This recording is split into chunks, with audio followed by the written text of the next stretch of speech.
சென்னைக்குள் 2 இடங்களில் மட்டுமே பயணிகளை ஆம்னி பேருந்துகள் ஏற்றிச் செல்லலாம். ஆம்னி பணிமனைகளில் ஏற்றக்கூடாது என்றும் தமிழக அரசு உத்தரவு.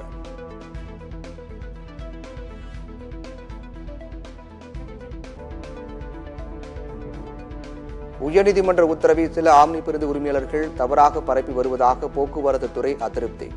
ஆம்னி பணிமனைகளில் பயணிகள் ஏற்றினால் மோட்டார் வாகன சட்டப்படி நடவடிக்கை எடுக்கப்படும் எனவும் எச்சரிக்கை. விவசாயிகளின் போராட்டம் நடைபெற்று வரும் இன்றைய நாள் வரலாற்றில் முக்கியமான நாள். போராட்டத்திற்கு ஆதரவு தெரிவித்து ராகுல் காந்தி கருத்து.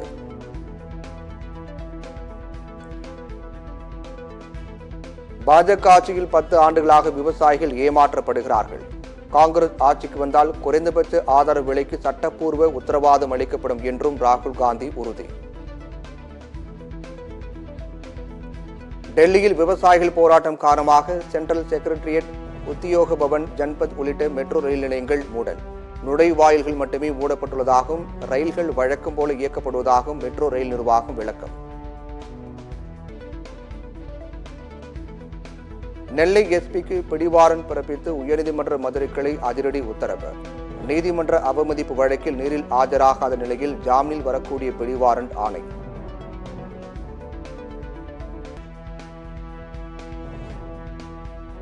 பழங்குடியின பெண் நீதிபதிக்கு முதலமைச்சர் மு க ஸ்டாலின் வாழ்த்து. உரிமையியல் நீதிபதி தேர்வில் ஸ்ரீபதி வெற்றி பெற உதவிய அனைவருக்கும் முதலமைச்சர் பாராட்டு.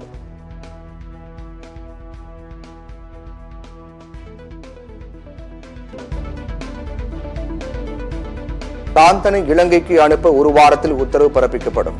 சென்னை உயர்நீதிமன்றத்தில் மத்திய அரசு பதில். பிரச்சனைகளை சரி செய்த பிறகுதான் கிளாம்பாக்கம் பேருந்து நிலையம் திறக்கப்பட்டது.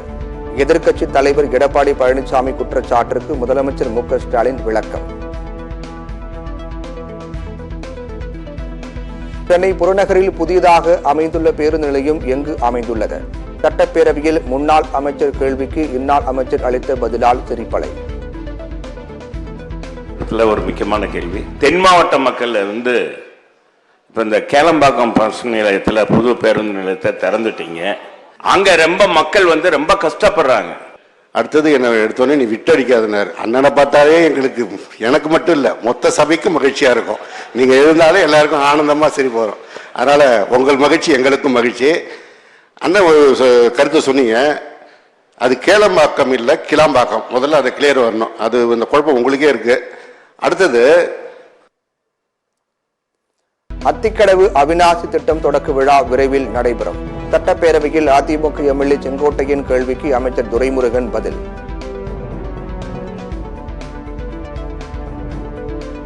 சிறையில் இருக்கும் அமைச்சர் செந்தில் பாலாஜியின் ராஜினாமா கடிதம் ஏற்பு.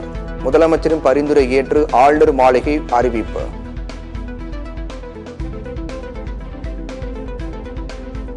சென்னை கொண்டு வரப்பட்டது வெற்றி துரைசாமியின் உடல்.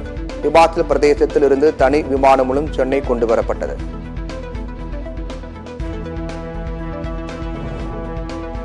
சென்னை முன்னாள் மேயர் சைதை துரைசாமியின் மகன் வெற்றியின் மறைவுக்கு பிரபலங்கள் நேரில் அஞ்சலி. திரைப்பட நடிகர் அஜித் நேரில் சென்று சைதை துரைசாமிக்கு ஆறுதல் தெரிவித்தார்.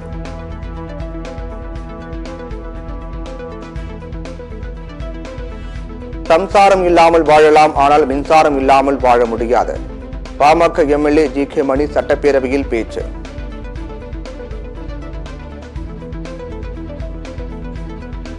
தமிழகத்திலும் சாதிவாரி கணக்கெடுப்பு நடத்த வேண்டும் என தமிழ்நாடு அரசுக்கு வலியுறுத்தியுள்ளோம். சட்டப்பேரவை கூட்டத்திற்கு பிறகு தமிழக வாழ்வுரிமை கட்சி தலைவர் வேல்முருகன் பேட்டி. நியூசிலாந்து அணிக்கு எதிரான 2வது டெஸ்ட் முதல் நாள் ஆட்ட நேர முடிவில் தென்னாப்பிரிக்க அணி 6 விக்கெட் இழப்புக்கு 220 ரன்கள் சேர்ப்பு.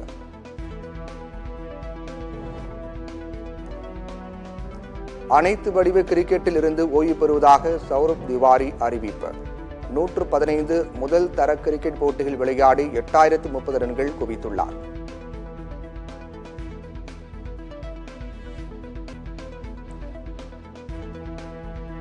இங்கிலாந்து கிரிக்கெட் வீரர் ரேஹன் அகமது ராஜ்கோட் விமான நிலையத்தில் தடுத்து நிறுத்தப்பட்டதால் பரபரப்பு.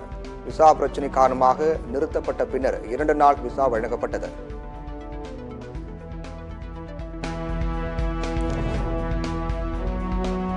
தன்னை உருவகேலி செய்த நபரை கண்டித்து கிரிக்கெட் வீரர் பும்ராவின் மனைவி சஞ்சனா கணேசன் இன்ஸ்டாகிராமின் பதிவு. பெண்ணை உருவகேலி செய்வது கண்டித்தக்கது என மிகவும் கோபத்துடன் பதில் அளித்துள்ளார்.